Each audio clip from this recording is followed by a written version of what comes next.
तो शुरू करते हैं यूनिट 3rd एंड 4th से, वो भी मैथमेटिक्स के। देखो ये यूनिट मेरा भी बहुत ज़्यादा कुछ क्लियर है नहीं, but I had tried my best. तो लेट अस सी क्या होता है। तो यूनिट 3 एंड 4th में जितना मैंने इधर उधर से देखा है, तो मुझे लग रहा है कि सिर्फ CF एंड PI निकालना सीख लें तो हम सबका पूरा काम बन जाएगा। ठीक, तो CF एंड PI निकालना सीखेंगे। तो इसमें से क्वेश्चन ऐसे ही आएगा कि सॉल्व लिखा होगा, उसके बाद कोई इक्वेशन दी गई होगी। ठीक, तो उस इक्वेशन को मतलब वो इक्वेशन दी गई होगी, दैट्स इट। फिर उस इक्वेशन को अगर वो डी की टर्म में नहीं दी गई है तो हम उसको टर्न करते हैं डी की टर्म में, मतलब डी की टर्म में उसको लिखना रहेगा हमें। ठीक, तो यूनिट 4 की भी जो आएगी उसको भी हमें डी की टर्म में लिखना होगा। ओके, इतना लिखते ही फिर उसके बाद हम बनाते हैं ऑक्सिलियरी इक्वेशन। ऑक्सिलियरी इक्वेशन बनाने के लिए क्या करते हैं, इसमें डी को रिप्लेस कर देते हैं एम से। ठीक, और उसको इक्वेट कर देते हैं 0 से। यानी कि ऑक्सिलियरी इक्वेशन जब इधर उधर दोनों साइड दोनों यूनिट में जब बनाएंगे, जब क्वेश्चन आएगा तो क्या करेंगे, डी को एम से रिप्लेस कर देंगे और पूरी इक्वेशन को इक्वेट कर देंगे जो भी दिया गया होगा। अगर RHS में 0 दिया गया है तो 0 लिखेंगे, अदरवाइज अगर कुछ अलग से दिया गया हो, डेट इज की e⁻ax + b काइंड ऑफ ऐसे दिया गया होगा, तो उसको भी नहीं लेंगे, इक्वेट करेंगे 0 से। तो 0 से इक्वेट करेंगे एंड देन उसके बाद जो इक्वेशन ऑब्टेन हुई है उसका निकालेंगे रूट्स। ठीक, रूट्स निकालेंगे उनके। रूट्स निकालने के बाद रूट्स के नेचर से, मतलब रूट्स कैसे हैं इससे पता चलेगा कि हमारा CF कैसा निकलेगा। ठीक है, तो CF निकालने के लिए तीनों यानी यूनिट 1 और मतलब यूनिट 3rd एंड 4th में दोनों में 3 केसेस हैं। तो लेट अस सी CF के जो 3 केसेस हैं दोनों यूनिट में वो कैसे हैं। पहला केस हमेशा से यही है कि जो रूट्स हैं वो रियल एंड डिस्टिंक्ट होंगे, यानी कि जो रूट्स निकले होंगे वो सारे के सारे डिफरेंट होंगे। मतलब कि अगर हम मानना चाहें तो अगर हम M1 माने एंड M2 माने एंड M3 माने, ठीक, तो इस तरह से 3 रूट्स निकले हैं जो कि डिफरेंट हैं, कोई किसी के बराबर नहीं है। ठीक, ऐसे इधर भी केस बनेगा फर्स्ट कि रियल एंड डिस्टिंक्ट रूट्स हैं, यानी कि M1, M2 एंड M3 हैं। ओके, सो इस तरह से यहाँ पे भी मानेंगे। अब जैसे ही हमें ये सब पता चल जाता है फिर हम लिखते हैं इसका CF। तो देन इस केस में CF बराबर यूनिट 3 में ऐसा होगा कि C1e⁻m1x + C2e⁻m2x + C3e⁻m3x प्लस चलता चला जाएगा। ओके, मतलब कि इस तरह से डिस्टिंक्ट रूट्स का CF यूनिट 3rd में लिखते हैं। यूनिट 4 में कैसे लिखेंगे इसका CF? CF is equals to, इसको लिखते हैं phi1 y + m1x, ये देन ये फर्स्ट रूट के लिए लिख दिया। सेकंड रूट के लिए भी phi2 + m2x, फिर थर्ड रूट के लिए प्लस लगाकर phi3 y + m3x करके लिखते हैं। ठीक, इस तरह से इनको लिखते हैं। फिर अब ये पहला केस हो गया। नाउ सेकंड केस देखते हैं। सेकंड केस ऐसा हो सकता है कि रूट्स तो रियल हैं बट वो सेम हुए जा रहे हैं, मतलब 2 रूट्स बराबर हुए जा रहे हैं, एक डिफरेंट है, ऐसा करके। ठीक, यानी रियल एंड सेम रूट्स आ रहे हैं। यानी कि इसको हम किस तरह से लिख सकते हैं, मान लो कि M1 जो है वो M2 के बराबर आ रहा है, जिसको हम फाइनली M मान रहे हैं, बट जो M3 है वो हमारा एग्जैक्टली डिफरेंट है। इस वाले भी केस में M1 को M2 मान ले रहे हैं, मतलब ये दोनों इक्वल है तो इन दोनों को मान ले रहे हैं कि वो M होंगे, एंड M3 जो है वो हमारा अलग से अलग अलग है। ठीक, तो इस वाले का CF कैसे लिखेंगे, फिर इसमें क्या लिखते हैं, मतलब इन दोनों का साथ में लिख जाएगा, मतलब कि EMX C1 + C2 इन दोनों का साथ में लिख जाएगा, एंड प्लस जो M3 का बच रहा है वो अलग से, जिस तरह से ऊपर लिख रहे थे अलग अलग के लिए, यानी कि C3 का देखो वही यहाँ पर भी लिख देंगे। ओके, ना इसमें भी ऐसे ही करेंगे सेम। पहले M1 के लिए लिख लेते हैं, चलो। तो M1 के लिए यहाँ पर CF लिखेंगे, first making the line here.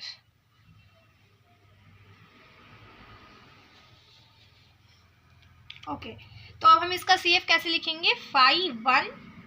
अब जितने रूट्स सेम होते हैं उनमें हम x को इंक्रीजिंग ऑर्डर में लगा देते हैं, मतलब x की पावर 1 के लिए मतलब पहले रूट के लिए लिख रहे हैं तो 0 लगाकर फिर y प्लस mx लिख देते हैं। ठीक, नाउ जब हम सेकंड के लिए लिखते हैं तो x की जो पावर है वो इंक्रीज कर देते हैं, तो यानी x की पावर अब 1 हो जाएगी, y प्लस mx लिखते हैं। ठीक, इतना लिख लिया। अब हम थर्ड रूट के लिए 5 3, यानी वो तो अलग अलग हम लिख ही लेंगे जैसे पहले लिख रहे थे, तो 5 3 y प्लस m 3x, इस तरह से इसको भी लिख लेंगे।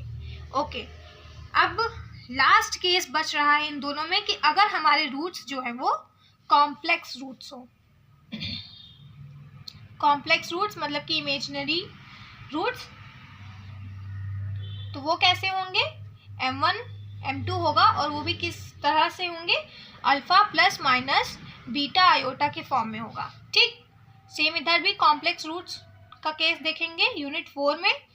तो जब इसमें भी कॉम्प्लेक्स रूट्स होते हैं तो उनको कैसे होगा, मतलब m1 जो और m2 जो रहेगा वो अल्फा प्लस बीटा आयोटा के फॉर्म में रहेगा।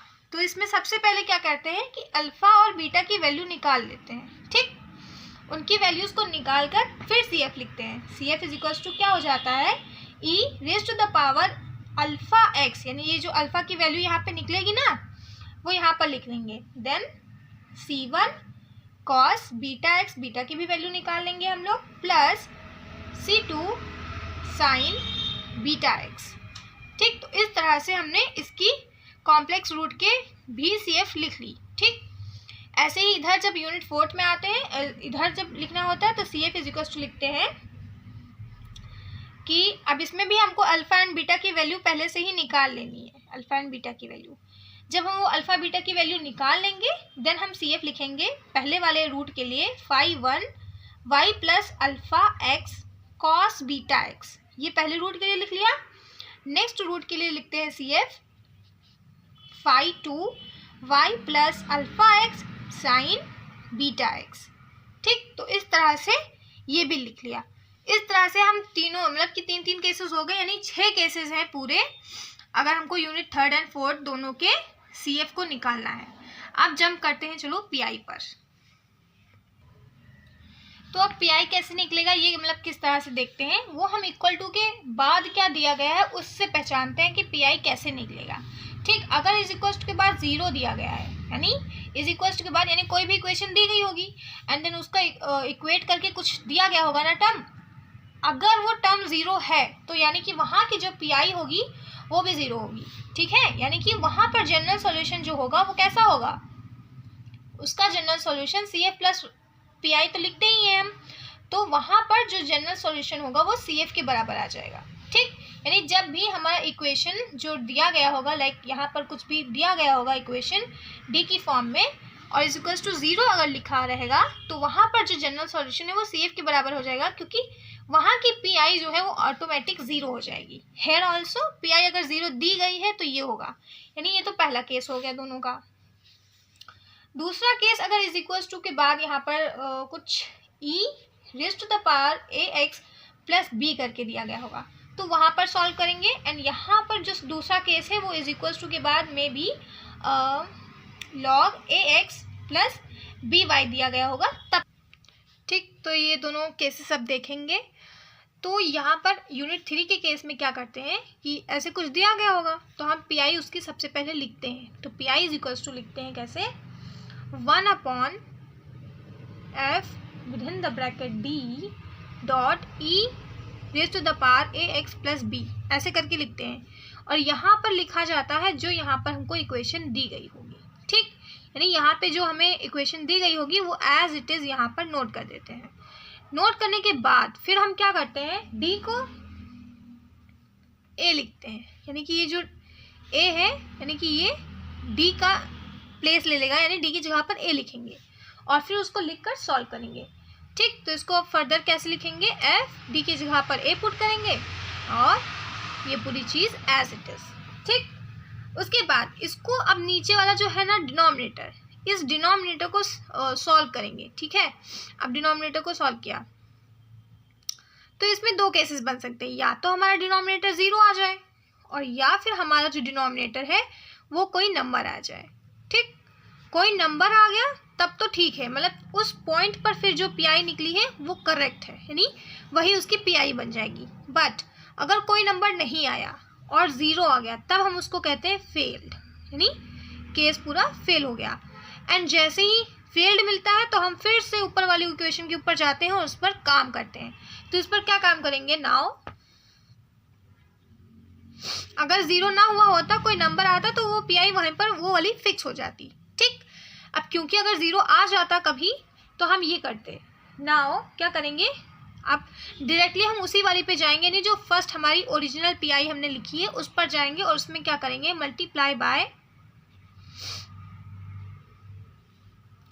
एक्स और फिर उसको करेंगे पार्शियली डिफरेंशिएट, यानी पार्शियली डिफरेंशिएट करेंगे वो भी वंस, एक बार। जो मतलब ये नीचे डिनोमिनेटर दिया गया है, यानी ये वाली जो इक्वेशन यहाँ पर नोट करेंगे डी की फॉर्म में, उसको हम एक बार पार्शियली डिफरेंशिएट करेंगे। ठीक, तो अब कैसे हो जाएगा, P I is equals to x multiply कर रहे हैं, मतलब वहाँ पे एक्स हो जाएगा, देन नीचे इसको हम एक बार डिफरेंशिएट कर रहे हैं तो कुछ इक्वेशन बन के आएगी वो लिखेंगे और फिर e is to the power A x plus B as it is. ठीक, इतना लिख लिया। अब फर्दर इसको सॉल्व करेंगे, फर्दर सॉल्व करेंगे, डी की जगह पर फिर से ए पुट करेंगे, यानी कि D is equals to a put करेंगे, ए हमें यहाँ से मिलता रहेगा, तो एक्स अपॉन ये इसको ऐसे पुट करेंगे। अब फिर से इसको हम डिनोमिनेटर को सॉल्व करेंगे, तो इसमें फिर से अगेन दो केसेस बनेंगे, यानी जब इसको पूरा सॉल्व करेंगे तो इसमें दो केसेस बन सकते हैं, या तो वो ज़ीरो आ जाए, ठीक, या फिर वो कोई अच्छा सा नंबर आ जाए। तो अगर कोई नंबर आ गया तो यस, उस पॉइंट पे निकली हुई पीआई जो है वो हमारी पीआई बन जाएगी। बट अगर ज़ीरो आ गया तो फिर से हम उसको कहेंगे कि फेल्ड। ठीक, एंड देन अगेन फेल होने के बाद हम डायरेक्टली फिर से अपने ओरिजिनल वाले पीआई पे जाएंगे जो हमारी थी और इस पर काम करेंगे। अब इस पर क्या काम करेंगे, now let us see, now multiply by x square. ठीक, अब एक्स स्क्वायर से मल्टीप्लाई करेंगे और उसको पार्शियली डिफरेंशिएट करेंगे ट्वाइस, यानी दो बार करेंगे। ठीक, तब हम फिर से पी आई लिखेंगे, P I is equals to x. अब हमने इसको ही दो बार कर दिया, यानी कि एफ डैश डैश डी, दो बार पार्शियल डिफरेंशिएट करेंगे और उसको सब कुछ एज इट इज़ लिख लेंगे। अब देखो मल्टीप्लाई हम एक्स स्क्वायर से कर रहे हैं तो यहाँ एक्स स्क्वायर रहेगा। ठीक, और फिर A plus A x plus B as it is पूरा लिख देंगे। ठीक, अब इतना लिखने के बाद फिर से हम क्या करेंगे, डी को रिप्लेस करेंगे ए से। अगेन इसको हम क्या लिखेंगे, P I equals to x square upon, फिर ऐसे करके लिखेंगे और ये dot a x plus B as it is लिखा रहेगा। ना इस डिनोमिनेटर को फिर से सॉल्व करेंगे, ठीक है, और अब इसको सॉल्व करने के बाद हमें ये पक्का है कि कोई ना कोई नंबर मिल ही जाएगा। ठीक, तो जैसे ही कोई नंबर मिल जाएगा तो वो हमारी जो पी आई है वो हो जाएगी, यानी वो पी आई निकल आई हमारी। इस तरह से हम इस सेकंड केस से निपटते हैं। ओके, यानी सेकंड केस, यानी जब भी e raise to the power A x plus B की फॉर्म में कुछ मिला होगा तो हम ये पूरी चीज़ वहाँ पर करते हैं। अगेन अगर हमारा ऐसा ही केस यूनिट 4 में बन के आए तब क्या करेंगे, वहाँ पर जो यहाँ पर हमको डी की फॉर्म में लिखा रहेगा हुआ होगा उसको हम इस तरह से लिखेंगे 1 अपॉन, फिर वो जो ऊपर लिखा रहेगा वो पूरा यहाँ पर नोट कर देंगे। ठीक, फिर dot e raise to the power A x plus B y रखेंगे। उसके बाद क्या करेंगे, डी और डी डैश को रिप्लेस करेंगे, डी को हम ए लिखेंगे और डी डैश को हम बी लिखेंगे और ए और बी हमको यहाँ से मिलता चला जाएगा। ठीक, अब इसको पूरा यहाँ पर पुट करेंगे, यानी कि क्या हो जाएगा, एफ ए कॉमा बी हो जाएगा, डॉट ई ए एक्स प्लस बी वाई रहेगा। ठीक, अब इसमें फिर से हम इस डिनोमिनेटर को पूरा सॉल्व करेंगे। ठीक, इसको पूरा सॉल्व करेंगे और अगर ये ज़ीरो आ गया तब आगे बढ़ना है, यस, बट अगर कोई अच्छा सा नंबर आ गया, कोई नंबर, ठीक, तो अगर कोई नंबर आ गया तो उसी टाइम पर वो जो हमें सॉल्यूशन होने के बाद मिलेगा ना वही उसका पीआई बन जाएगा। ठीक, बट मान लो अगर वो ज़ीरो हो गया तब क्या करेंगे, फेल्ड, यानी कि हम अपनी ओरिजिनल पीआई पर फिर से जाएंगे। ओरिजिनल पीआई ये है। ठीक, और इस पर हम फिर एक काम करेंगे, क्या करेंगे, okay, now multiply by x करेंगे।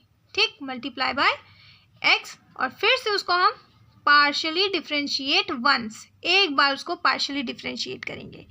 ठीक, तो अब ऊपर जाएंगे और इसको x से मल्टीप्लाई कर देंगे तो P I is equals to क्या हो जाएगा, x अपॉन, फिर उसको एक बार डिफ्रेंशिएट कर देंगे तो वो कुछ इक्वेशन बन के आएगी, वो पूरा लिखेंगे यहाँ पर, dot e A x plus B Y as it is लिख देंगे।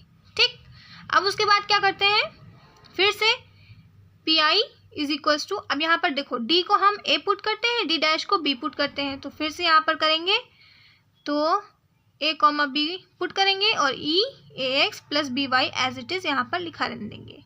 नाउ अगेन इस डिनोमिनेटर को सॉल्व करेंगे और इसको सॉल्व करने के बाद दो केसेस बन सकते हैं, या तो वो डिनोमिनेटर 0 के बराबर आ गया या फिर वो कोई नंबर आ जाए। कोई नंबर अगर आ गया तो येस वी आर सक्सेसफुल, हमें पी आई वहाँ से मिल जाएगी, यानी वो जो सॉल्व होने के बाद यहाँ पर जो भी आया होगा वो पी आई बन जाएगी। बट अगर वो 0 आ गई तब हम फिर से एक काम करते हैं, यानी फेल हो जाते हैं, देन यहाँ पर हम फेल हो गए तो फिर से हम अपनी ओरिजिनल पी आई के पास जाते हैं, this is the original P I, और इसमें क्या करते हैं, काम करते हैं, यानी कि now multiply by x square. अब एक्स स्क्वायर से मल्टीप्लाई करेंगे और पार्शियली डिफ्रेंशिएट करेंगे ट्वाइस, यानी 2 बार पार्शियली डिफ्रेंशिएट करेंगे। ठीक, तो तब मेरी पी आई क्या बन के आएगी, एक्स स्क्वायर अपॉन, फिर उसको 2 बार डिफ्रेंशिएट करने के बाद जो भी इक्वेशन मिलेगी वो, और फिर dot e A x plus B Y as it is पूरा लिख देंगे। ठीक, अगेन हम डी को ए से रिप्लेस करेंगे एंड डी डैश को बी से। ठीक, अब डी को जब हमने ए से रिप्लेस कर दिया, सब कुछ कर दिया, और इसको फर्दर सॉल्व करेंगे। ठीक, तो इसको फर्दर सॉल्व करेंगे एंड नाउ अब सॉल्व करते करते अब हमको एक फाइनली कोई अच्छा सा नंबर मिल जाएगा। ठीक, और तब हमारी जो पी आई है वो वाली वैल्यू बन जाएगी। ठीक, तो इस तरह से हमने 2 केसेस देख लिए पी आई निकालने के यूनिट 3rd एंड 4th का। नाउ एक केस और बचा है, लेट अस सी दैट। तो यूनिट 3rd एंड 4th का पी आई देख रहे थे, जिसमें से 2 केसेस हो गए थे और एक केस और बचा है। मतलब कि अगर अब इज इक्वल्स टू के सामने लिखा होगा साइन ए एक्स करके या फिर कुछ कॉस ए एक्स करके लिखा होगा, तब क्या करेंगे, और इधर यूनिट 4 में अगर हमको kind of is equals to के बाद x to the power n मिलेगा, तब क्या करेंगे। ठीक, तो वो भी देख लेते हैं। चलो, तो जब हम इसका मतलब इज इक्वल्स टू के बाद देखेंगे कि sign A x cos A x लिखा है, तो सबसे पहले तो अपनी पी आई लिखेंगे। तो पी आई कैसे लिखते हैं, 1 अपॉन जो भी यहाँ पर इज इक्वल्स टू में डी की फॉर्म में पूरा लिखा रहेगा खिचड़ी, वो यहाँ पर पूरी नोट कर लेंगे। नोट कर लिया, देन जो इज इक्वल्स टू के बाद लिखा है, या तो साइन ए एक्स लिखा होगा तो साइन ए एक्स पूरा लिख लेना, या फिर कॉस ए एक्स लिखा होगा तो कॉस ए एक्स लिख लेना। ठीक, लिख लिया। अब क्या करते हैं कि डी स्क्वायर को रिप्लेस कर देते हैं माइनस ए स्क्वायर से, यानी यहाँ पर जो भी डी की फॉर्म में लिखा होगा इक्वेशन में, वहाँ पर जहाँ पर डी स्क्वायर होगा ना, उस डी स्क्वायर की जगह पर माइनस का ए का स्क्वायर लिख देंगे। ठीक, मतलब इसको अब ऐसे लिखेंगे, फिर बाद में उसको सॉल्व करेंगे। ठीक है, यानी यहाँ पर f और काइंड ऑफ डी को रिप्लेस करके हम डी स्क्वायर को रिप्लेस करके ए स्क्वायर का माइनस में लिख चुके होंगे। ठीक, और उसके बाद डॉट साइन ए एक्स भी लिख दिए होंगे। उसके बाद जब हम ये डिनोमिनेटर जब सॉल्व करेंगे तब एक नंबर आ जाएगा, एंड जैसे ही एक नंबर आ जाएगा तो हमको एक पी आई उधर की पी आई मिल जाएगी। ठीक, तो फाइनली मतलब साइन एक्स कॉस एक्स लिखा होता है तो ये करते हैं। ठीक है, नाउ यूनिट 4 में अगर ये देखते हैं x raise to the power n लिखा हो, तब क्या करेंगे, तब इसमें भी हम P I first of all note करेंगे। तो P I is equals to लिखेंगे 1 upon f D dash D dot x n, मतलब उसके मल्टीप्लाई में वो जो भी लिखा होगा x raise to the power n, वो पूरा यहाँ पर नोट कर लेंगे। इतना लिखने के बाद फिर से इसको फर्दर सॉल्व करेंगे। डी डैश को मतलब अब हम ये जो मतलब इक्वेशन यहाँ पर दी गई होगी, लाइक यहाँ पर जो भी इक्वेशन दी गई होगी तो उसको हम फॉर्म में लिखेंगे। किस फॉर्म में, 1 अपॉन ऐसे फॉर्म में लिखेंगे कि वो d माइनस डी डैश का होल स्क्वायर के फॉर्म में हो। ठीक, अब उस फॉर्म में लिख दिया। अब जैसे ही जो पी आई है वो इस तरह से लिखी जाएगी, तो काइंड ऑफ मैंने ChatGPT से देखा था कि अगर यहाँ पर डॉट के बाद x के टर्म में ही है कुछ, तो उसको कहते हैं कि जो पॉलिनोमियल है वो सिर्फ x के ऊपर डिपेंडेंट है, यानी कि जो d डैश है ना वो इज इक्वल्स टू 0 हो जाएगा। ठीक, जो अब हम d डैश को अगर 0 मान लेंगे तो वहाँ पर अब हम क्या लिखेंगे, 1/d का स्क्वायर ही बचेगा सिर्फ। ठीक है, और उसका डॉट xn वो एज इट इज़ नोट कर लिया। ठीक, अब देन अगेन डी स्क्वायर का मतलब 1/d स्क्वायर का क्या मतलब होता है, यानी ये लिखा हुआ है कि 2 बार इंटीग्रेशन करना है जो यहाँ पर x raised to the power n है, यानी कि ये फर्दर इसका पी बन जाएगा। ठीक, यानी इसको जब सॉल्व कर लेंगे, सो this is the P of, जब हमारा x raised to the power n हो तो उसको ऐसे करते हैं। ठीक है, अब ये वाले जो ये केस है x raised to the power n वाला, ये जो पार्टिकुलर केस है कि हम इस अंदर की इक्वेशन को d माइनस फिर मतलब a माइनस b का होल स्क्वायर या फिर कुछ बना देते हैं, तो उसको इस तरह से सॉल्व करते हैं। ये मैंने ChatGPT से देखा है, मे बी ये रॉन्ग हो सकता है, बट आई थिंक इधर उधर से जो मिला है तो यही मिला है। ओके, सो यहाँ पर केसेस ख़त्म होते हैं। तो टोटल अगर केसेस देखे जाएं तो CF और PI सबका मिलाकर, ठीक, तो CF के इधर भी 3 केसेस बन रहे हैं और इधर भी CF के 3 केसेस बन रहे हैं, प्लस PI के इधर भी 3 केसेस बन रहे हैं और PI के भी इधर 3 केसेस बन रहे हैं। तो कुल मिलाकर पूरे के पूरे केसेस हो रहे हैं 6 केसेस, यानी यूनिट 3rd एंड 4th को क्लियर करने के लिए 6 केसेस लर्न करने होंगे। ओके, सो अब इन सारे केसेस पे क्वेश्चन सॉल्व करेंगे।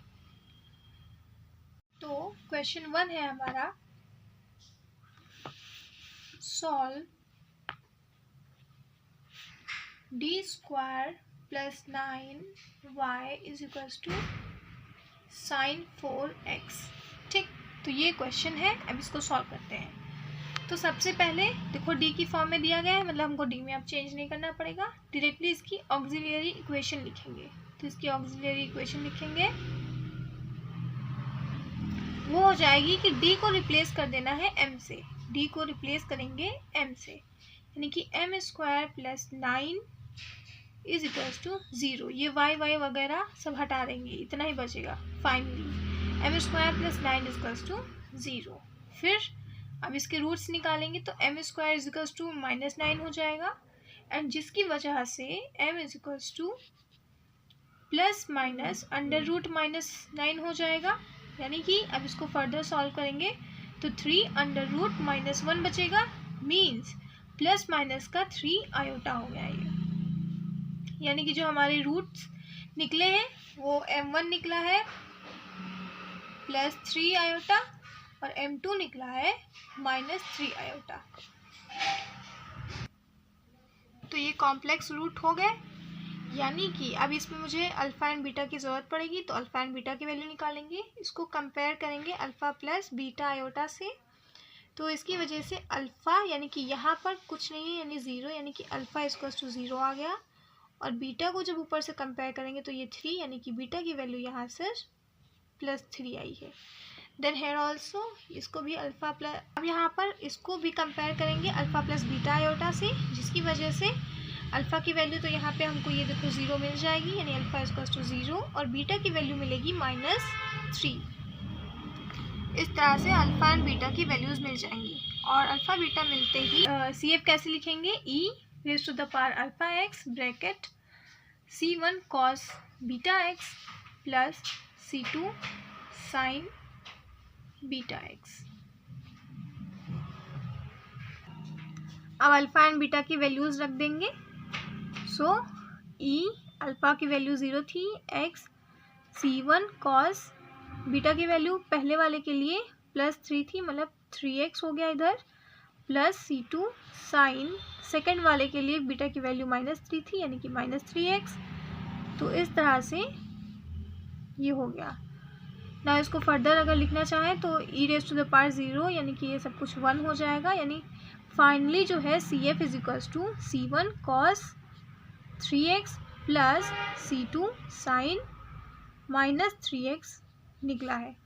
सो this is the CF। Now अब PI निकालेंगे। PI तो पी आई देखो इज इक्वल्स टू के सामने लिखा है साइन 4x, ठीक है।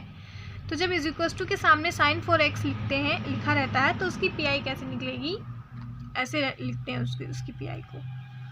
P I is equals to 1/ft dot sine 4x, यानी जो भी उधर ऊपर लिखा हो, ठीक है। फिर उतना लिखते ही उसके बाद क्या करते हैं, डी को रिप्लेस कर देते हैं, मतलब इस वाली पूरी इक्वेशन को पहले लिख लेंगे, यानी 1/, वो जो ऊपर हमें क्वेश्चन में दी गई है, यानी कि d² + 9, इसको अब हम इसमें क्या करते हैं, d² को रिप्लेस कर देते हैं -a² से। a जो है वो इस वक्त 4 है, a इज इक्वल्स टू 4 है, यानी d² जो होगा वो माइनस का 4² हो जाएगा, मीन्स माइनस का 16 हो जाएगा।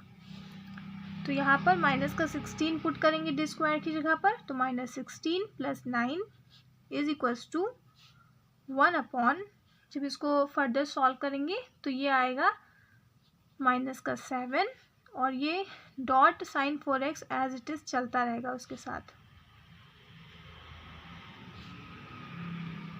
ठीक। मतलब लास्टली जो हमारा पी आई निकला है वो इज इक्वल्स टू है -1/7 साइन 4x, ठीक। Is equals to CF + PI होता है। CF ऊपर निकाला था C1 cos 3x plus C2 sine -3x plus PI, यानी कि जो ये देखो निकला है, यानी कि -1/7 साइन 4x। इसको भी फर्दर लिखेंगे C1 cos 3x plus C2 sine -3x और प्लस माइनस माइनस, यानी -1/7 sine 4x। This is the answer.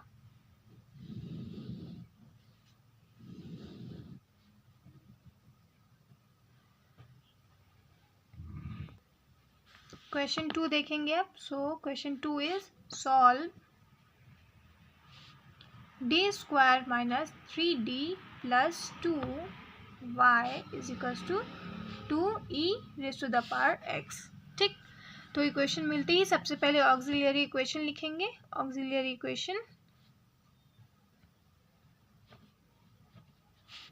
मतलब कि d को रिप्लेस कर देंगे m से, यानी कि m² - 3m + 2 is equals to 0। ये हमारी ऑक्सिलियरी इक्वेशन आ गई। नाउ इसको फैक्टराइज करेंगे, तो मतलब इसके रूट्स निकालने के लिए, तो रूट्स कैसे निकलते हैं, जो m के साथ मतलब m² का कोफिशिएंट रहता है वो, और जो कांस्टेंट टर्म रहता है वो, उन दोनों को मल्टीप्लाई कर लेते हैं, तो 2 × 1 2 रहता है, और इसके फैक्टर्स निकालते हैं, तो 2 के फैक्टर्स ऑफ कोर्स 2 × 1 ही बचेंगे। अब इन दोनों में ऐसा कोई गेम खेलना रहता है सो डैट कि -3 आए, तो क्या करूँगी, तो -3 आएगा, -2 -1 करूँगी। सो यहाँ पर m² एज इट इज़, और -3m की जगह पर -2m - 1m + 2 is equals to 0 रखेंगे, एंड यहाँ पर फिर कॉमन ले लेंगे m को, तो m कॉमन लिया तो m - 2 बचा, एंड फिर यहाँ पे -1 कॉमन ले लेंगे, तो यहाँ पर m - 2 बचेगा इज इक्वल्स टू 0। यहाँ से m1 जो है वो इज इक्वल्स टू 1 आ जाएगा, और m2 जो है वो इज इक्वल्स टू 2 आ जाएगा, यानी कि ये डिस्टिंक्ट रूट है, और इसकी वजह से इसका जो CF निकालेंगे वो ऐसा निकलेगा। CF is equals to C1e m1x plus C2e m2x। मतलब इसको फर्दर अगर लिखेंगे तो CF is equals to C1e m1 की वैल्यू 1 है, यानी कि x, प्लस C2e m2 की वैल्यू 2 है, यानी कि 2x, यानी कि ये CF यहाँ से निकल गया। CF निकलते ही फिर निकालते हैं PI, तो लेट अस सी PI कैसे निकलेगा। तो PI के लिए हम PI को कैसे लिखते हैं, 1/, जो भी वहाँ पर इक्वेशन हमें दी गई थी, ठीक है, वो इक्वेशन जो ऊपर दी गई थी उसको एज इट इज़ पूरी लिख लेते हैं, यानी d² - 3d + 2 as it is लिख लेंगे, और उसके मल्टीप्लाई में जो इज इक्वल्स टू के इधर दिया गया होगा वो पूरा नोट कर लेंगे, यानी कि 2e⁻x। इतना नोट करने के बाद फिर क्या करते हैं कि d की जगह पर लिखते हैं a, और a हमको मिलता है यानी e raise to the power जो x है इसके कोफिशिएंट से यानी कि 1 मिला है इस वक्त, तो d को 1 रखेंगे। मीन्स 1/1 का square minus 3 1 plus 2 2 e raise to the power x। ठीक, इसको फर्दर सॉल्व करेंगे तो 1/1 का square means 1 minus 3 plus 2 dot 2ex। ना करने के बाद फिर यहाँ पर 1/, फिर इसको सॉल्व किया तो 0 आ गया, 2e raise to the power x। Denominator में 0 मिलते ही यानी कि केस फेल्ड। तो अब हम फिर से ऊपर जंप करेंगे जो हमारी रियल वाली आई थी यानी कि इस इक्वेशन में, और इस पर एक काम करेंगे, that is multiply by x differentiate partially differentiate once. मतलब एक बार जो उसके नीचे ये वाली इक्वेशन लिखी है इसको एक बार पार्शियली डिफरेंशिएट करना है, फिर मल्टीप्लाई कर देना है x से, यानी कि इसको फर्दर अब लिखेंगे तो ये हो जाएगा pi इज इक्वल्स टू 1/, जब इसको डिफरेंशिएट करेंगे तो 2d माइनस 3, देन इतना ही बचेगा। उसके बाद डॉट x से मल्टीप्लाई करना है यानी x डॉट 2ex। मतलब ये फर्दर कैसे लिखा जाएगा, 1/x 2ex 2d माइनस 3। अब अगेन हम d को रिप्लेस करेंगे a से, यानी कि रिप्लेस करेंगे 1 से, यानी कि फर्दर इसको लिखेंगे 1/2 multiplied by 1 minus 3 dot x 2ex। ठीक, इसको भी अब फर्दर सॉल्व करेंगे तो ये आएगा 1/, अब 2 इंटू 1 यानी कि 2, 2 minus 3 means -1 dot x 2e raise to the power x। इस तरह से तो यहाँ से फाइनली जो pi है वो इज इक्वल्स टू हो जाएगी माइनस x 2ex के, यानी अब हमारा जो जनरल सॉल्यूशन बनेगा वो क्या बनेगा, CF प्लस PI, यानी कि CF जो अभी ऊपर निकाला था C1 e raise to the power x, C2 e raise to the power 2x plus PI यानी कि माइनस x 2ex, जिसको फर्दर अब लिखेंगे C1 ex plus C2 e2x minus x 2ex। So this is the final solution. तो next question है solve unit 4 से है।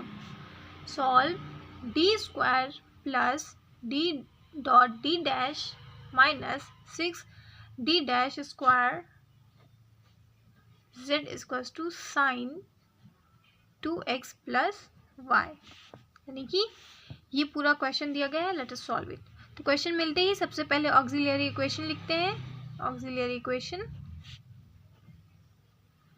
जहाँ पर d इक्वल्स टू m रखते हैं, यानी कि m स्क्वायर प्लस m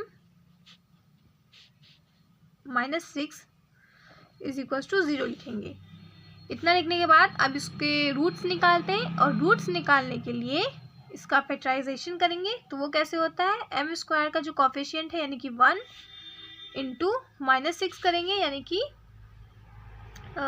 तो 6 आएगा, और फिर उसके फैक्टर्स लेंगे यानी कि 3 2 6 होता है। एंड नाउ इन दोनों में ऐसा कुछ करना है सो डैट कि इसका कोफिशिएंट आए यानी कि +1 आए, यानी कि 3 - 2 करेंगे तो इसका कोफिशिएंट 1 आ जाएगा, यानी कि m स्क्वायर और प्लस m की जगह पर -2m प्लस 3m माइनस 6 करके लिख सकते हैं। फिर यहाँ से m कॉमन लेंगे तो m -2 अंदर बच जाएगा, देन अगेन +3 कॉमन लेंगे तो m -2 बच जाएगा। मीन्स यहाँ से जो है m1 की वैल्यू जो आएगी -3 आएगी, और m2 की वैल्यू जो है 2 आएगी। नाउ CF इसका नोट करेंगे तो CF कैसे लिखते हैं, जब यूनिट 4 का CF लिखते हैं, मतलब कि जब ऐसी कोई इक्वेशन रहती है सेकेंड ऑर्डर में भी, हाँ, तो इस इक्वेशन को का CF लिखने के लिए ऐसे लिखते हैं, phi 1 y प्लस m1x, फिर देन नेक्स्ट रूट के लिए phi 2 y प्लस m2x, ऐसे करके लिखते हैं।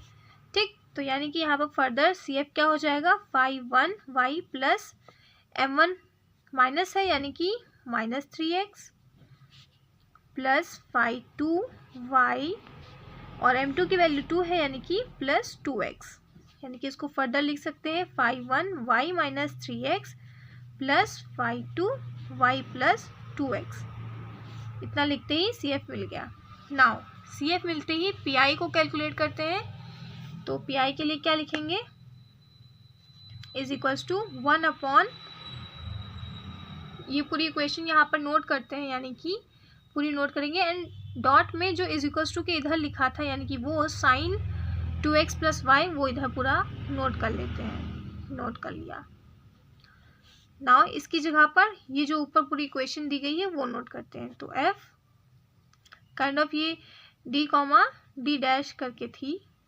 ठीक, तो 1 upon D square plus D dash minus 6 D dash square dot sine 2x plus y। इतना लिखने के बाद फिर हम a एंड b की वैल्यूज फाइंड करते हैं, यानी कि यहाँ से कंपेयर करेंगे, तो a की वैल्यू यहाँ से आएगी 2 और b की वैल्यू यहाँ से आएगी 1। ठीक, एंड नाउ d को पुट करते हैं a और b को पुट करते हैं d डैश। नहीं, अब सारी वैल्यूज पुट करेंगे और इसको सॉल्व करेंगे, तो d स्क्वायर की जगह पर अब जाएगा a स्क्वायर यानी कि 2 का स्क्वायर प्लस d की जगह पर अगेन 2 और d डैश की जगह पर 1 जाएगा, यहाँ पर 2 यहाँ पर 1 जाएगा यानी यहाँ 1 माइनस 6 d डैश का स्क्वायर यानी कि 1 का square dot sine 2x plus y, ये एज इट इज़ पूरा ऊपर लिखा रहेगा। देन इसको फर्दर सॉल्व करेंगे, तो ये आएगा 1 अपॉन 2 का स्क्वायर 4 प्लस 2 1 ज़ा 2 minus 6 dot sine 2x plus y। Now इसको जब फर्दर यहाँ पर डिनोमिनेटर इसका सॉल्व करेंगे तो वो आ जाएगा 1 upon 0 dot sine 2x plus y। ना जैसे ही यहाँ पर 0 आ जाता है तो यहाँ पर केस फेल्ड, तो हम अपनी रियल वाली PI पर जंप करते हैं। जैसे यहाँ पर 0 मिल गया, नंबर मिलता तो वही मेरा PI हो जाता, बट केस फेल्ड, यानी कि अब हम फिर से अपनी जंप करेंगे रियल PI पर और यहाँ पर एक काम करेंगे, that is multiply by x partially differentiate once. एक बार पार्शियली डिफरेंशिएट करेंगे, यानी ये नीचे जो इक्वेशन है इसको एक बार डिफरेंशिएट करेंगे एंड मल्टीप्लाई कर देंगे x से, तो यानी x ऊपर हो जाएगा मल्टीप्लिकेशन में x dot sine 2x plus y as it is लिखा रहेगा एंड नीचे वाला डिफरेंशिएट करेंगे जब, तो वो आ जाएगा 2d प्लस d डैश।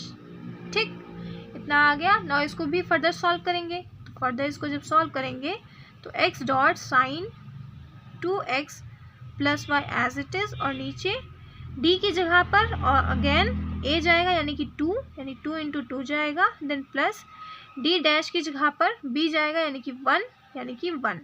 तो इसको देखेंगे फर्दर, तो x अपॉन 2 2 ज़ा 4 प्लस 1 यानी कि 5 हो गया और यहाँ पर sine 2x plus y as it is, यानी PI इतना निकला। नाउ जनरल सॉल्यूशन लिखेंगे, तो general solution is equals to CF plus PI, यानी कि फर्दर CF की जगह पर जो अभी ऊपर CF निकाला है वो नोट आउट करेंगे, मतलब phi 1 y minus 3x plus phi 2 y plus 2x plus PI अब लिखेंगे, PI यानी कि ये x upon 5 sine 2x plus y। So this was the final answer.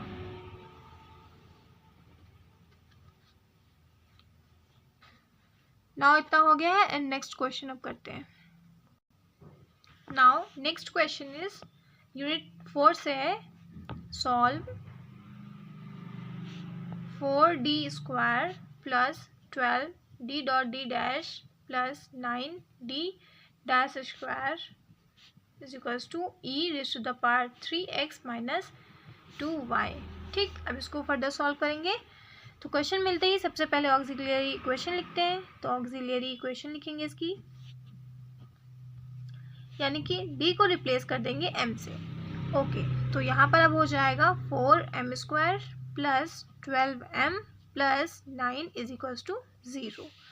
अब इसको फर्दर फैक्टराइज करेंगे, सॉल्व करेंगे। ओके, तो यहाँ पर इसको फैक्टराइज हम लोग करते कैसे हैं, इधर इसका कोफिशिएंट और वो कांस्टेंट मल्टीप्लाई करते हैं, यानी 9 4 36। ओके, देन हम 36 के फैक्टर्स निकालते हैं। तो 36 के फैक्टर्स हैं 6 6 36। अब इन दोनों में ऐसा कुछ करना है कि वो 12 आए, यानी 6 + 6 करेंगे तो 12 आ जाएगा, यानी कि 4m square 6m plus 6m plus 9 is equals to 0 लिखेंगे। एंड देन यहाँ पर कॉमन ले लेंगे 2m को। तो जैसे ही 2m कॉमन लेंगे तो अंदर बचेगा 2m plus 3 and then again 3 common ले लेंगे तो यहाँ पर बचेगा 2m plus 3 is equals to 0, यानी कि ये इस तरह हो गया, यानी कि m1 इज इक्वल्स टू आ गया -3/2 और again m2 is equals to आ गया -3/2, यानी कि ये दोनों इक्वल हो गए, यानी m1 is equals to m2 is equals to m हो गए। नाउ जब इक्वल रूट्स होते हैं तो उसके लिए जो CF नोट करते हैं वो ऐसा होता है यूनिट 4th का कि phi 1 देन x की power 0 and then y then plus mx ना लिख लेते हैं, then plus phi 2 x raise to the power 1 y plus mx लिख देते हैं। ठीक, तो इसमें आप वैल्यूज पुट करेंगे एंड निकालेंगे। तो phi 1 की जगह phi 1 x की पावर 0 यानी कि 1, तो वो नहीं लिखेंगे। y, अब m की वैल्यू जो है वो -3/2 है, यानी कि -3/2 x इधर हो जाएगा, then plus phi 2 x y then here also यहाँ पर हो जाएगा -3/2 x, यानी CF हमारा निकल आया। CF निकलते ही देन निकालते हैं PI। तो लेट अस सी PI कैसे निकलेगा। PI में फर्स्ट ऑफ ऑल लिख लेते हैं 1/, जो भी इक्वेशन दी गई है, यानी d, फिर डॉट, फिर जो इक्वल टू के इधर था वो यहाँ पर एज अ मल्टीप्लिकेशन लिख लेते हैं इधर से। ठीक, और अब इसको फर्दर लिखते हैं PI इज इक्वल्स टू 1/, यहाँ पर वो इक्वेशन लिखी जाएगी जो हमें क्वेश्चन में दी गई है, यानी कि 4d square plus 12d into d dash plus 9d square. ठीक, और वो dot e to the power 3x minus y as it is. यहाँ से a एंड b की वैल्यू निकालेंगे तो a की वैल्यू +3 है, बट b की वैल्यू जो है वो -2 है, और जो हमारा d है उसको हमें पुट करना है a यानी कि 3, और जो d डैश है उसको पुट करना है यानी कि b यानी कि -2। ठीक, तो अब हम इन सारी वैल्यूज़ में इन सबको पुट करेंगे तो 1/, हो जाएगा d स्क्वायर की जगह पर जाएगा 3 का स्क्वायर प्लस 12 डॉट d की जगह पर जाएगा 3 डॉट d डैश की जगह पर जाएगा -2 प्लस 9 और d डैश का स्क्वायर यानी कि -2 का स्क्वायर, यानी कि 2 2 ज़ा 4, तो इतना जाएगा। एंड डॉट के साथ e raise to the power 3x minus 2y चलता चला जाएगा। ना इसको फर्दर सॉल्व करेंगे तो ये 1/, 3 3 ज़ा 9, 9 4 ज़ा 36 प्लस 12, 3 2 ज़ा 6 एंड 6 12 ज़ा -72 यहाँ पर आएगा, एंड देन 9 4 ज़ा 36 यानी कि ऐसे, एंड प्लस यानी मल्टीप्लिकेशन में 3x minus 2y as it is रहेगा। देन इसको भी फर्दर सॉल्व करेंगे तो 1/, जब 36 प्लस 36 करेंगे तो 72 -72 बचा, and e raise to the power 3x minus 2y लिखेंगे, और इसको भी फर्दर जब सॉल्व किया तो ये 1/0 आ गया। 0 आने पर अगर नंबर आता तब तो ये ठीक था, बट 0 आ गया यानी कि केस फेल्ड। तो हम फिर से जंप करेंगे अपनी रियल वाली PI पर, यानी कि इस पे। ठीक, इस पे जंप किया, अब इस पे एक काम करेंगे, that is multiply. Now multiply by x and partially differentiate once, एक बार पार्शियली डिफरेंशिएट करेंगे इसको, तो लेट अस डू दिस। तो जब हम इसमें मल्टीप्लाई कर लेंगे तो वो हो जाएगा एक्स अपॉन, फिर इसको पार्शियल डिफरेंशिएट करेंगे यानी कि आएगा यहाँ पर 2 4 8 डी प्लस 12 डी डैश, इतना आएगा, and dot e raise to the power 3x minus 2y as it is. ठीक, अब इसमें again D and D dash की जगह पर वैल्यूज पुट करेंगे, तो x अपॉन 8 डी की जगह पर जाएगा a यानी कि 3 प्लस 12 और डी डैश की जगह पर जाएगा माइनस का 2 dot e raise to the power 3x minus 2y as it is. ठीक, अब इसको भी फर्दर सॉल्व करेंगे तो x अपॉन हो जाएगा 8 3 24 और 12 इंटू माइनस 2 यानी कि minus 12 2 24 dot e raise to the power 3x plus 2y as it is. अब नीचे देखो डिनोमिनेटर को जब सॉल्व किया तो x अपॉन 0 आ गया यानी e raise to the power plus 6, पूरा लिख लेंगे पूरा। अब यहाँ पर 0 आ गया यानी कि अगेन केस फेल्ड, एंड जब अगेन केस फेल्ड होता है तब अगेन हम जंप करेंगे अपनी रियल वाली पी आई पर, और यहाँ पर हम फिर से एक काम करेंगे, that is now multiply by x square. ठीक, एंड अब उसको करेंगे पार्शियली डिफरेंशिएट ट्वाइस, यानी 2 बार पार्शियली डिफरेंशिएट करेंगे इसको। एक बार किया तो ये आया, अब इसी को एक और बार कर लेंगे तो वो डबल वाला आ जाएगा इधर, यानी कि अब जो होगा P I is equals to x square multiply कर रहे हैं एंड देन अपॉन, इसको जब डिफरेंशिएट करेंगे तो अब यहाँ पर आएगा सिर्फ 8 बचेगा। ठीक, डॉट वो e raise to the power 3x plus 2y as it is चलता रहेगा, यानी कि यहाँ पे अब देखो डिनोमिनेटर में हमको एक अच्छा खासा नंबर मिल गया, दैट इज हम यहाँ पर रुक जाएंगे और हमारी पी आई यही है। ओके, तो अब पी आई मिल गई, यानी कि अब यहाँ पर लिखेंगे जनरल सॉल्यूशन। जनरल सॉल्यूशन होता है C F plus P I. C F अभी ऊपर ऊपर निकला था 5 1y minus 3/2x plus 5 2xy minus 3/2x, and then इसके साथ प्लस में पी आई यानी कि ये जो पूरा निकला है यानी कि x square upon 8 dot e raise to the power 3x plus 2y। So this is the answer,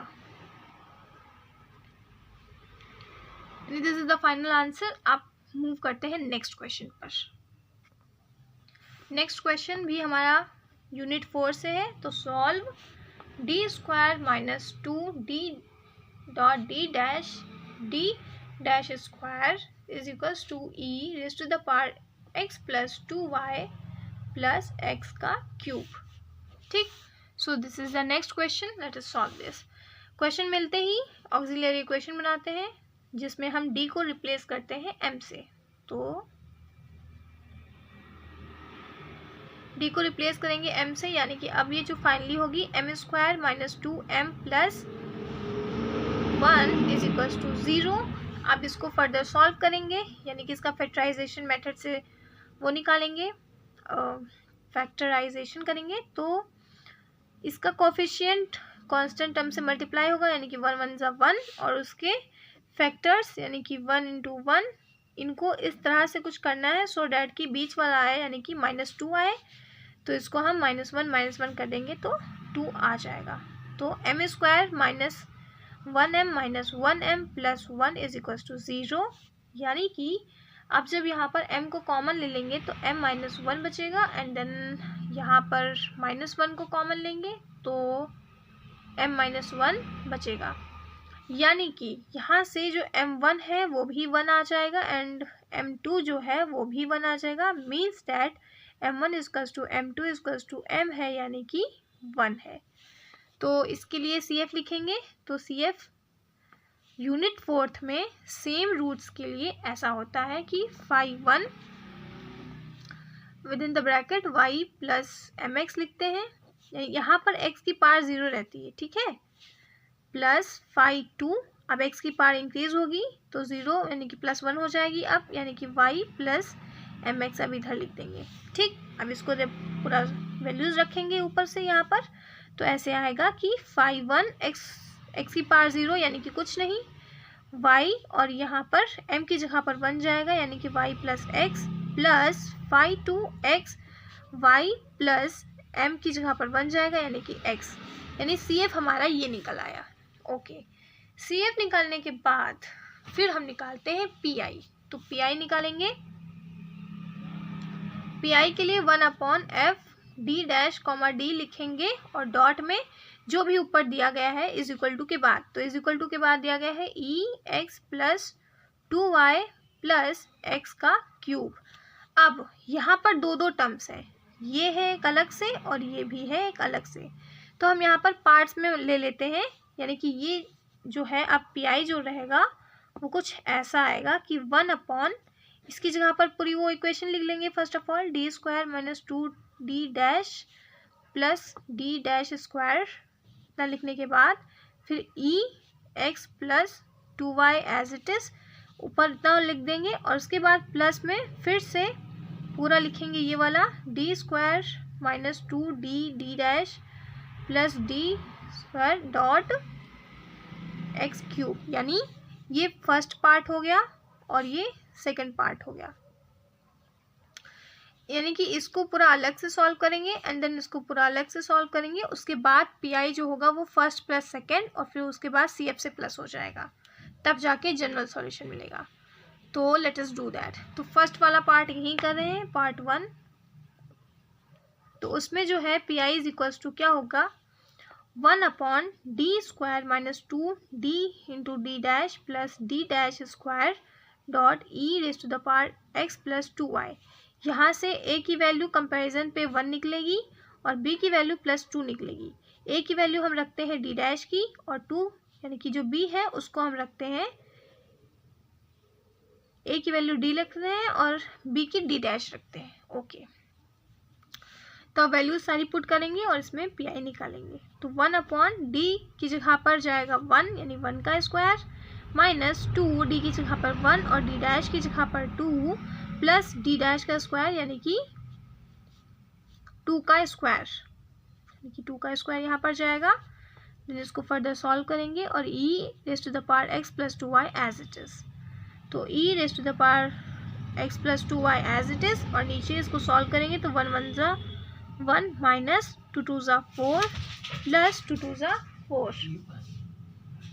जब इसको सॉल्व करेंगे तो ये -4 माइनस प्लस 4 कट जाएगा, तो e raise to the power x plus 2y as it is और ये 1 as it is.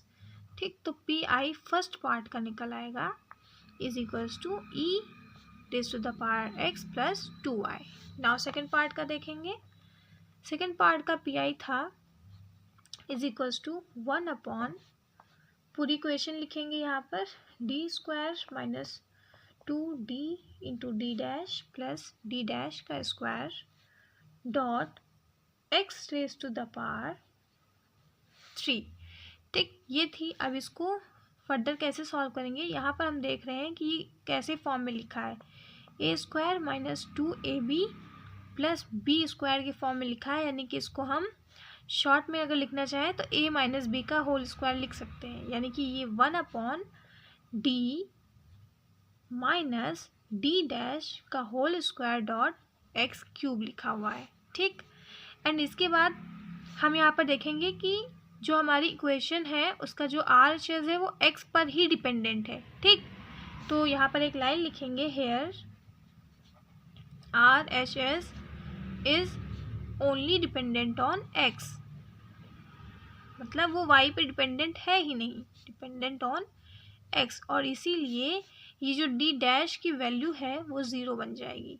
तो d dash is equals to 0 हो जाएगा, जिसकी वजह से यहाँ पर 1/d माइनस 0 का स्क्वायर डॉट x क्यूब रहेगा, यानी कि ये हो जाएगा 1/d square dot x cube.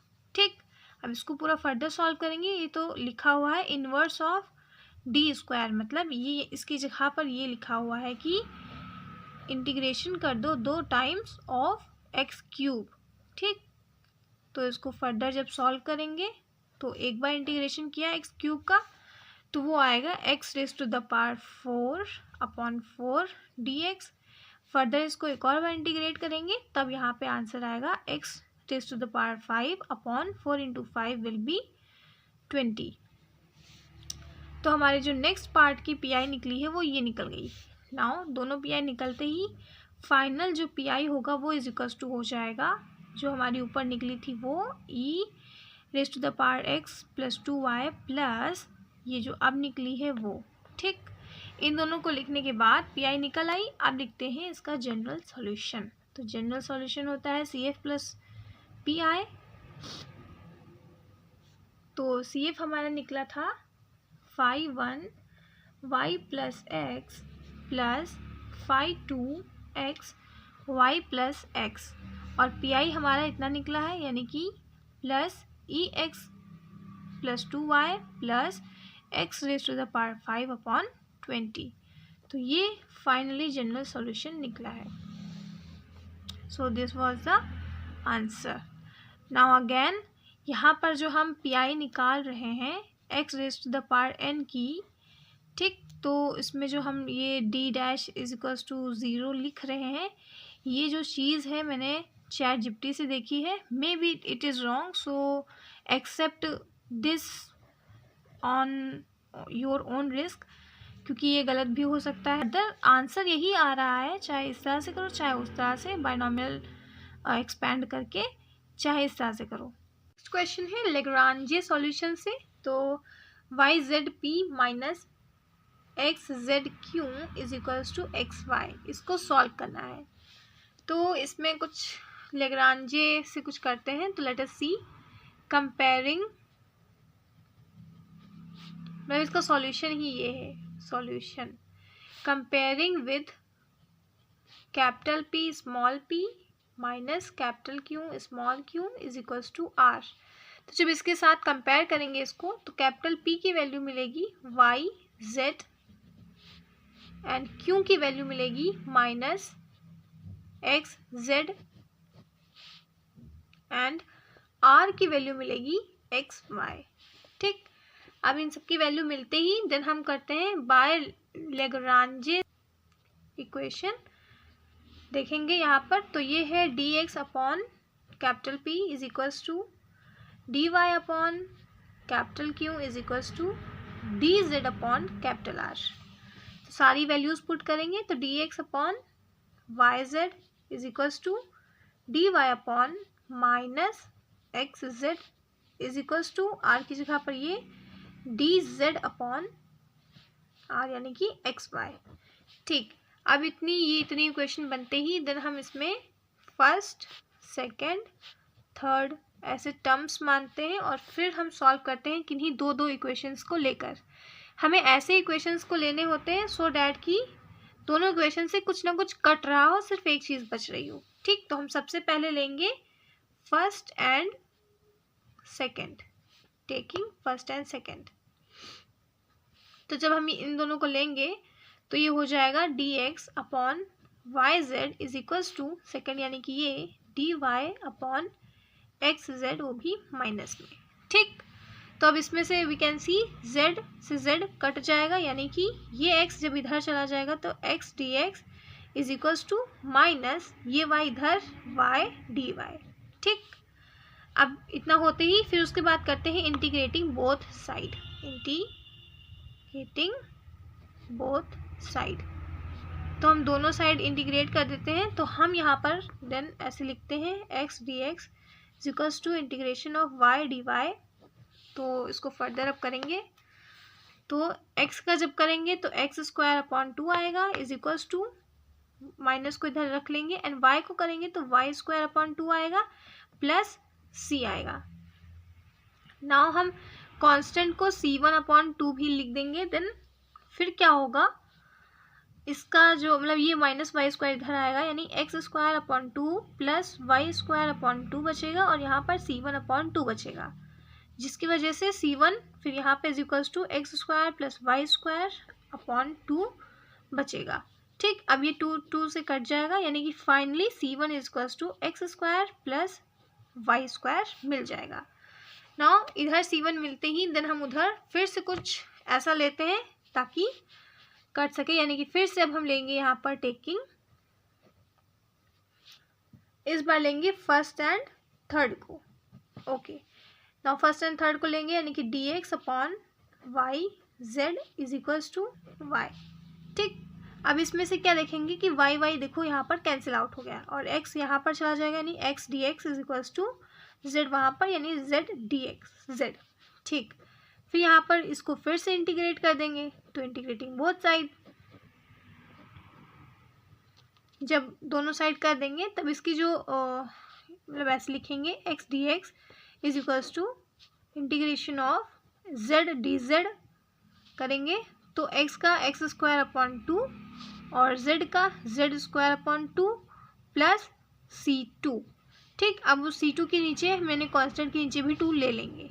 ठीक, उसके बाद क्या होगा, यानी ये z स्क्वायर जब इधर आएगा तो x square upon 2 minus Z square upon 2 और इधर c2 अपॉन 2 बचेगा, यानी कि अब इसको हम क्या लिख सकते हैं, x square minus Z square upon 2 c2 upon 2, तो 2 2 से कैंसिल आउट हो जाएगा एंड देन फाइनली जो हमको c2 मिलेगा वो X square minus Z square मिल जाएगा।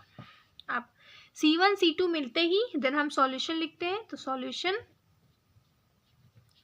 होता है c1 comma c2 is equals to 0, यानी अब c1 की जगह पर उसकी वैल्यू रखेंगे, यानी x square plus Y square comma c2 की जगह पर x square minus Z square रखेंगे, then bracket close is equals to 0। तो ये है answer. So this was the final answer. Okay, now सिर्फ टेलर सीरीज और मैक्सिमा एंड मिनिमा बचा है, then I think math is done.